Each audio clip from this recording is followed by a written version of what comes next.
আসসালামু আলাইকুম রহমতুল্লাহি ওবরকাতুহ। মুসনাদে আবু ইয়ালা থেকে হাদিস বর্ণনা করছি। হযরত আবু বকর সিদ্দিক রাদিয়াল্লাহু তাআলা হতে বর্ণিত আছে যে রাসূলুল্লাহ সাল্লাল্লাহু আলাইহি সাল্লাম ইরশাদ করিয়াছেন, যে ব্যক্তি এমনভাবে লা ইলাহা ইল্লাল্লাহ এর সাক্ষ্য দিয়াছে যে তাহার অন্তর তাহার জবানকে সত্য বলিয়া স্বীকার করে, সে জান্নাতের যে কোনো দরজা দিয়া ইচ্ছা প্রবেশ করিতে পারিবে।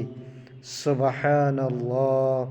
আমরা তাহলে লা ইলাহা ইল্লাল্লাহ মুহাম্মাদুর রাসূলুল্লাহ সাল্লাল্লাহু আলাইহি ওয়াসাল্লাম, আমরা এটা শুধু মুখে বলবো না, অন্তর দিয়ে বিশ্বাস করব, তদা অনুযায়ী আমল করব। তাহলে আল্লাহ তাআলা কি করবেন, যে জান্নাতের 8টা দরজা রয়েছে, এই দরজা দিয়ে যে কোনো দরজা দিয়ে আপনি জান্নাতে প্রবেশ করতে পারবেন। সুবহানাল্লাহ।